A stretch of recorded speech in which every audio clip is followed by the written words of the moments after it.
కుంభరాశి. ఈ కుంభరాశి వారికి జనవరి నెల 2024 సంవత్సరానికి గాను ప్రొఫెసర్ డాక్టర్ ముల్లపూడి సత్యనారాయణమూర్తి నేను మాస రాశి ఫలితాలు చెప్తున్నాను. ఈ కుంభరాశి వారికి జన్మంలో ఉన్నటువంటి శని ప్రభావం వలన బద్ధకము, లెథర్జీ, అట్టర్లీ లేజీ అవడానికి మనం అవకాశాలు ఉన్నాయి. ధనస్థానంలో ఉన్నటువంటి రాహువు వల్ల మాటలతో మీకు వ్యాపారాలు బ్రహ్మాండంగా చేస్తారు, చమత్కారంగా మీరు మాట్లాడతారు, మరి దుర్వ్యసనాలు అవ్వడానికి అవకాశాలు ఉంటాయి. ఆ విధంగా మీకు ఎవరైతే అప్పులు ఇవ్వాలో అటువంటి వాళ్ళ అప్పులన్నీ కూడా మీరు నెమ్మదంగా బాకీలు వసూలు చేసుకొని తెచ్చుకుంటారు. అదేవిధంగా వృత్తి వ్యాపార ఉద్యోగ విషయాల్లో తృతీయ స్థితిగతుడైనటువంటి గురువు యొక్క ప్రభావం వలన అనేకమైనటువంటి టెన్షన్స్ మీకు ఉంటాయి. కాబట్టి ఈ టెన్షన్స్ని అధిగమించి మీరు పనిచేయాలా. తోటి ఆఫీసర్ల యొక్క హెరాస్మెంట్లు అనేటటువంటివి చాలా ఎక్కువగా ఉంటాయి, వర్క్ లోడ్ ఎక్కువగా ఉంటుంది.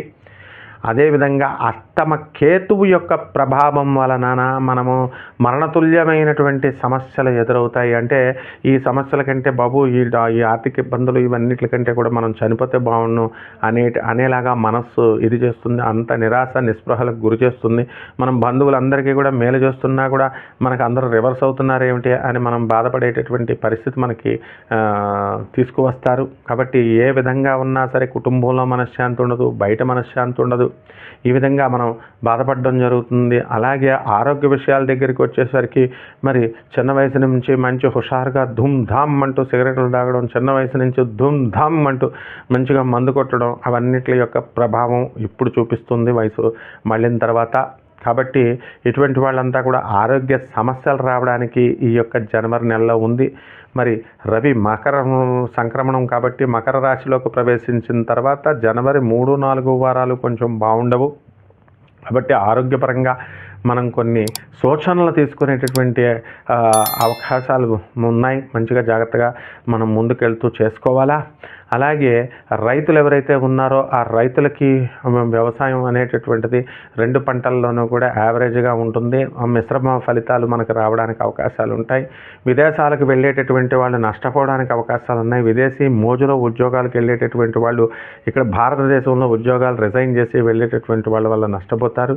అలాగే మీ విదేశీ మిత్రులను చూసి నక్కను చూసి వాత పెట్టుకున్న పులిని చూసి నక్క వాత పెట్టుకున్న చందాన మనందరం కూడా మనం వాళ్ళని చూసి మనం ఉన్నది కూడా కోల్పోయేటటువంటి అవకాశాలు ఉంటాయి. కాబట్టి ఎవరి వ్యక్తిత్వం వాళ్ళది, ఎవరి జీవన విధానం వాళ్ళది అనేటటువంటిది ముఖ్యంగా జాగ్రత్తగా తీసుకోవాలా.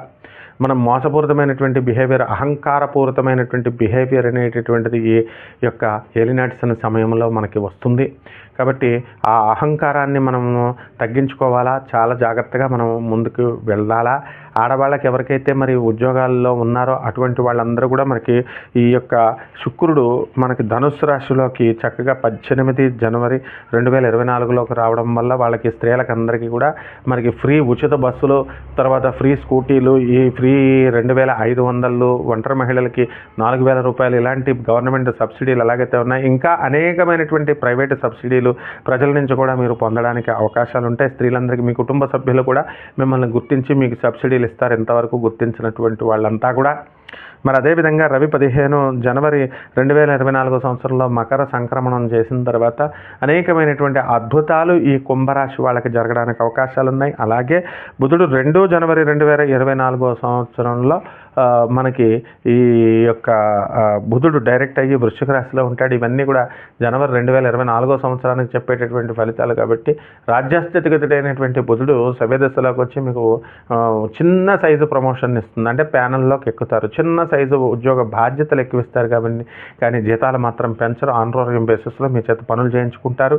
ఆ తర్వాత 7 జనవరి 2024 సంవత్సరం తర్వాత మీకు ప్రమోషన్లు, ట్రాన్స్ఫర్లు ఇవన్నీ కూడా రావడం జరుగుతుంది. ఇక రెమెడీస్ దగ్గరికి వచ్చేసరికి మరి ఏలినాటి శని సమయం కాబట్టి శనికి జపం చేసుకోవాలా, శనికి స్తోత్రాలు చదువుకోవాలా, శనికి కిలోంపావు నల్ల నువ్వుల్ని